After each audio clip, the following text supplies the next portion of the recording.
Welcome back to Quantum Soul Ascension course, where today we're just going to go ahead and ascend. As I look out my window this morning, I see my neighbor who is packing all of her provisions for the day into the car, as she has done hundreds of times before. And as I observe her, I remember all of the elements that make up what I love about her. The laughter that they share in their household, her clumsiness, her forgetfulness, her nagging husband, just thousands and thousands and thousands of ideas that have come in over the past 10 or 15 years of observing her are kind of concretized into what I call Janice. And there's a flaw in that. There are many, many flaws in that. First of all, the perceptions that I have of her are not true. It's just how they filter through the imaginal mind that observes her. And secondly, seeing anything as an individual completely overrides the fact that individuality is entirely impossible. We can actually think of all of the people we have known or met or seen in airports, or every observed thing, every observed person is all part of the imaginal mind. The imaginal mind that thinks it sees, thinks it has things to do and an identity to defend, uphold, protect, or shift and shape and become a better human. I mean, all of the ideas that we lay upon ourselves as we run around in our individuated, separate minds. It's impossible.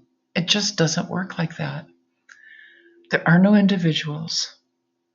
We can actually think of the world population as being one soul, a collective soul if you want for just a second, but it's actually only one soul. I mean, there are people that do Akashic record readings for individuals, but it would be more accurate, although futile, to do an Akashic record reading of the one soul, the one collective soul. The one collective soul must contain every memory, thought, no matter how heinous, hideous, or beautiful, that has ever been thought or acted out throughout all of time since the first sentient being had its first thought within imaginal mind. How did pure consciousness drop a fragment, just a little momentary fragment? Because pure consciousness is actually timeless. So how did this little fragment dream of time dream? Did it have just a moment? Was there just one tiny smidgen of an instant where that occurred? It could not have happened in truth because it's imaginal, right? It's only reasonable and logical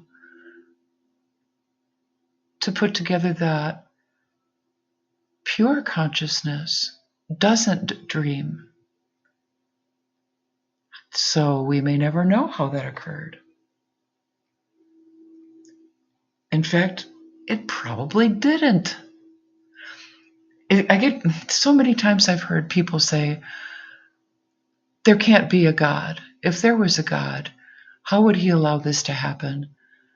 And that could be the death of a loved one or criminal acts or, whatever we're imagining at that moment, and denying that there's a God because the circumstances are insane. Yeah, that's pretty much imaginal mind. It's insane, but God is not. So we can actually say that the purity of both consciousness, pure consciousness, pure awareness, knows nothing of our dream. Nothing at all. We're dreaming. I mean, when you wake up from sleep at night, you don't remember your dreams. So when you wake up from being human, you're not going to remember this one either. Let's go ahead and wake up. Let us encapsulate every thought, moment, event, circumstance, situation, memory, emotion, package it all up for all of the historical timeline into one tiny little fragment of the collective soul group, imaginal mind, put it in your back pocket and leave it. Just for one holy instant, leave it all behind. Beautiful, ugly, hideous, extravagant, whatever it was. Just leave that for a moment and enter into the light of pure consciousness, pure awareness, where there is no thought, no concept, no time, no change, no movement. Peace, sweetness, super sweetness.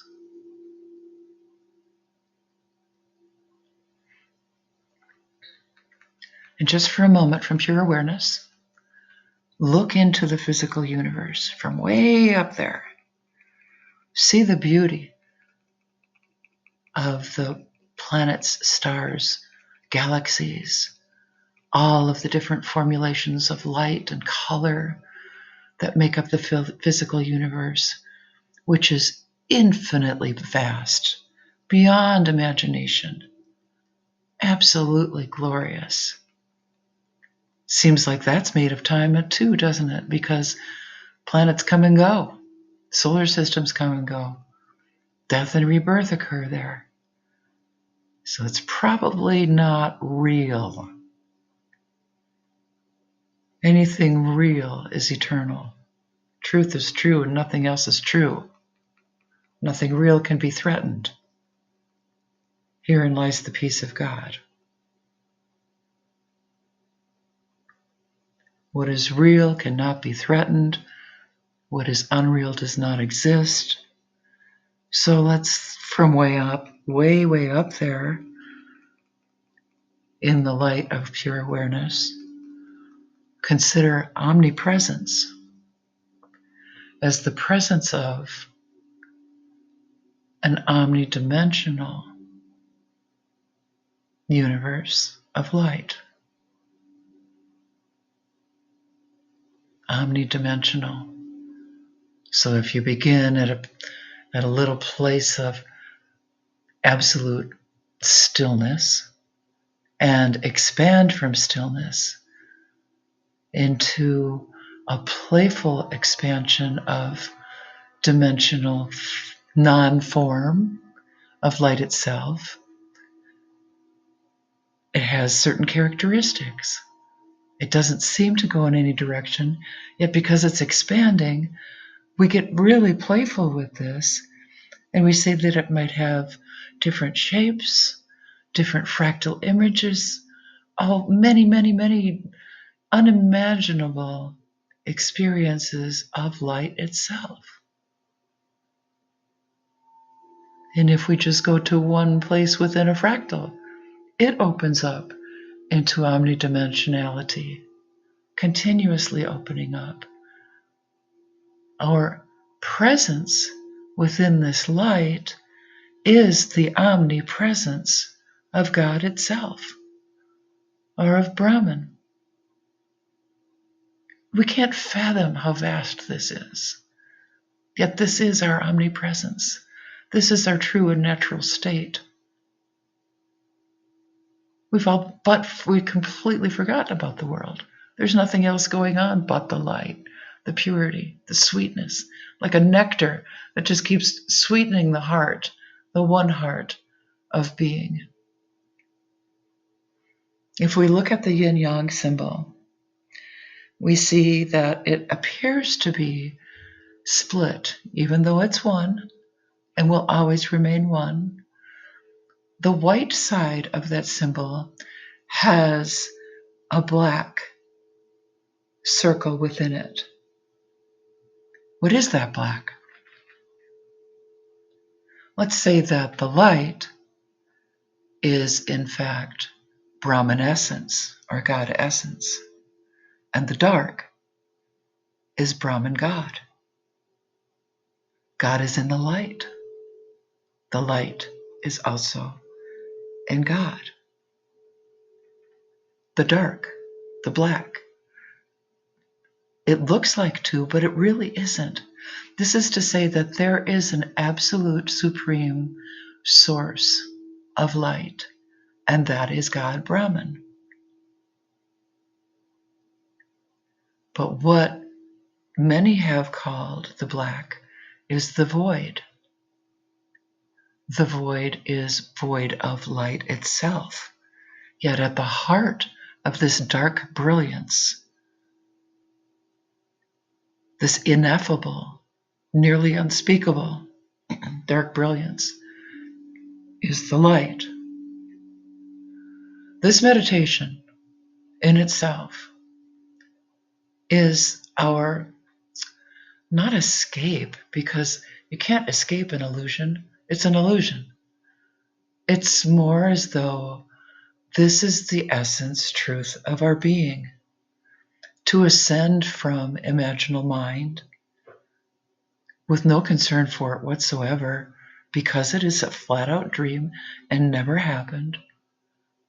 What is happening is our inherited, brilliant omnipresence, omnipotence, and omniscience. Omniscience, being of pure Brahman, knowing itself as all and nothing, the light and the dark. There's a brilliance to that dark, though. There's something, it's not entirely black, right? I don't know if the human mind can even begin to fathom it, but the divine mind can. And the divine mind is within the God spark that is consciousness itself, even when it's dreaming. So, quantum ascension. We include it all. We are all. And simultaneously, we are nothing. Play with this for a minute, because the more you ascend, or allow the mind, the purity of divine mind, to attract your attention, the less attention you give to the world, the more likely it is that the one soul of the apparent collective joins you in this. How do you save the world? By saving yourself, the suffering of imaginal mind. That is all for now. Be at peace.